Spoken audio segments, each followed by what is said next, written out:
providing highly trained men for duty anywhere Canada requires them. Already, members of the regiment have had experience as international policemen and as UN observers. The unit has also served with NATO forces in Germany. These fellows comprise a special group of soldiers called pioneers, similar to our Army engineers. The axe, the apron, and the beard reflect time-honored tradition when the men parade. Every Canadian soldier learns the basic tools and techniques of his profession early in his career. Famous for their precision on the parade ground, members of the Royal Canadian Regiment polish their drill under the guidance of experts. The Sergeant Major's pacing stick marks the step, and his experienced hand times the slow march. The same serious attention which these men bring to their close order drill is carried over into all phases of their work. Most members of the RCR are qualified parachutists who maintain their proficiency with frequent jumps. There is only one member of the regiment whose combat effectiveness might leave something to be desired, but he makes every jump anyway.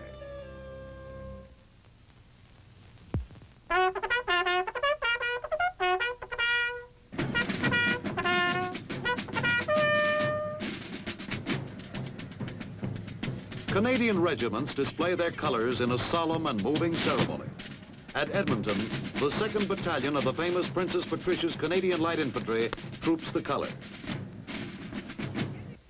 Sir, guards formed up as ordered. 431 of the ranks on parade. Guards reported present. Sir.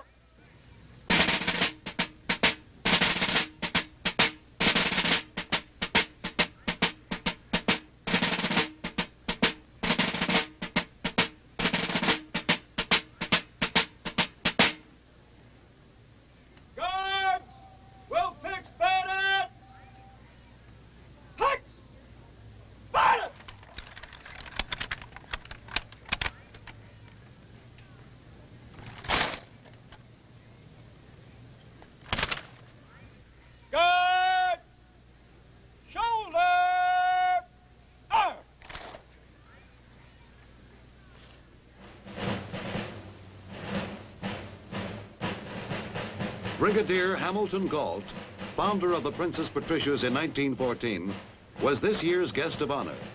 When Brigadier Galt first organized the regiment for World War I service, he spent a personal fortune training and equipping his men.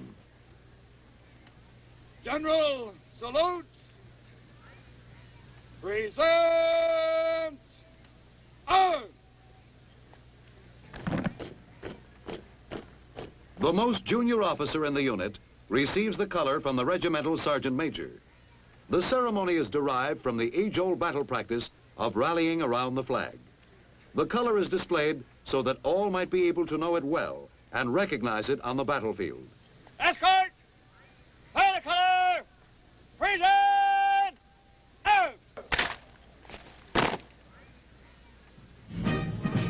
With slow reverence, the regimental color is paraded between the ranks of the Patricias.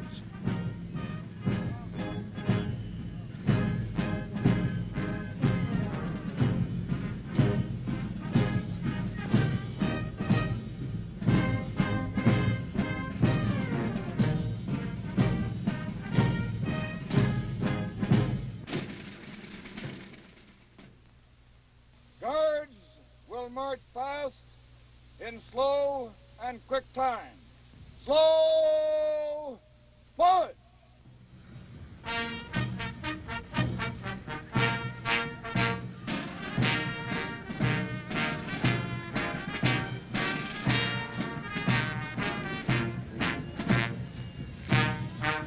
The Patricias wear their honors proudly. Among their most prized regimental decorations is a United States Presidential Unit Citation awarded to the 2nd Battalion for its gallant fight at Kapyong, Korea in 1951. Since the end of World War II, the Canadian Army has maintained a mobile striking force specially trained for continental Arctic defense. In early post-war operations, such as Sweetbriar, United States forces participated in joint maneuvers with these Canadian snow fighters. Such forces may someday be needed to protect our Arctic radar warning centers from enemy attack over the North Pole. Defense of this dew line is one of the many cooperative responsibilities of American and Canadian troops.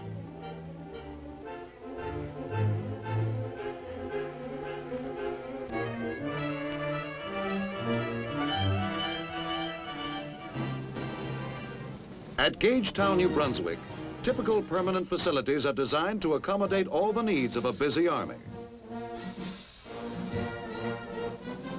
At Camp Gagetown, regular Army and militia units, which convene here each year for maneuvers, can march to some of the world's finest band music, including the pipe bands of the famous Canadian Black Watch.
Hard work is the order of the day at summer brigade concentrations. While the bands rehearse, the artillery is busy on a softening up operation to be coordinated with armor and infantry units. Men of the militia have an opportunity to train with duty-toughened regulars. Elevation 5, 7, 8.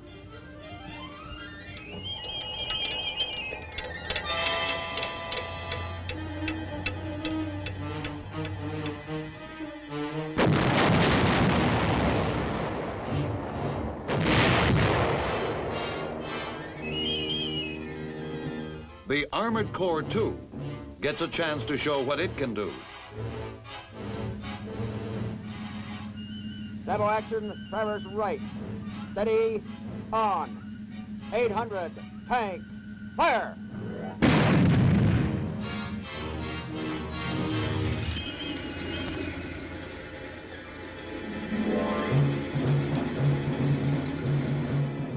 Crouching in the low grass, awaiting the signal to move up, men of the illustrious Black Watch Royal Highland Regiment keep their eyes on the objective.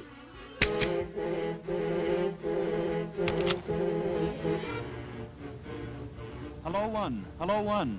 Enemy section in farm. I'm taking them out. Over.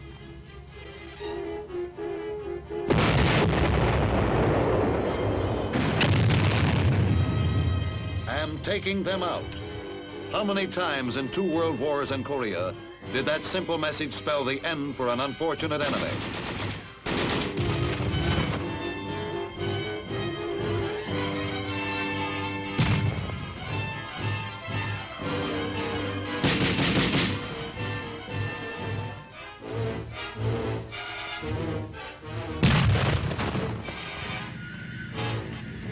Hello, all stations. 6-3, exercise ceasefire. I say again, exercise ceasefire. When President Eisenhower spoke before the Canadian Parliament on his recent visit, his words underscored the role of the Army in Canadian-American cooperation. We stand together at a pivotal point in history. All that we Canadians and Americans and those who went before us have built, all that we believe in, is challenged as it has never been challenged before. The new horizons of competition range from the polar areas and extend to the infinity of outer space.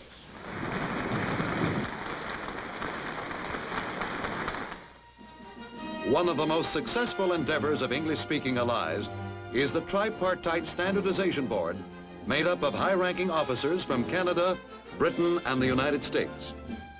Ideas are exchanged and new weapons evaluated by these men working in Washington, Ottawa, and London.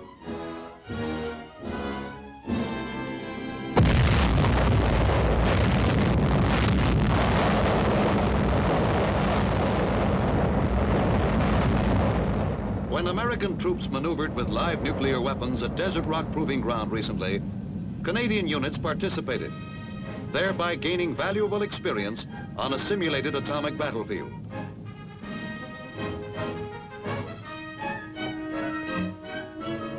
Far from the nuclear testing ground, retreat ends the day for the garrison at Quebec.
Canada's modern army embodies a living tradition begun long ago, nourished by the many soldiers who contributed service and sacrifice, who led its regiments and filled its ranks on the battlegrounds of the world.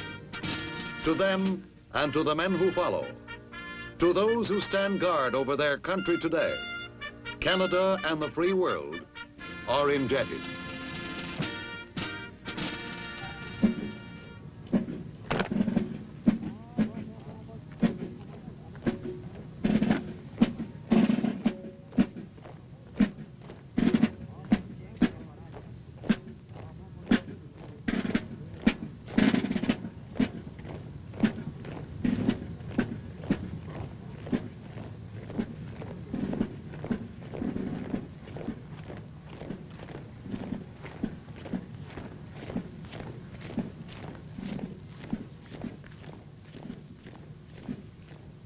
Proud of its past, dedicated to a vital role in its country's future, the Canadian Army stands beside our own, serving the common purpose of free nations everywhere.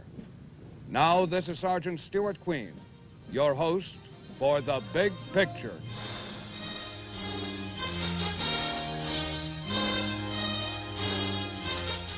The Big Picture is an official report for the armed forces and the American people. Produced by the Army Pictorial Center. Presented by the Department of the Army in cooperation with this station.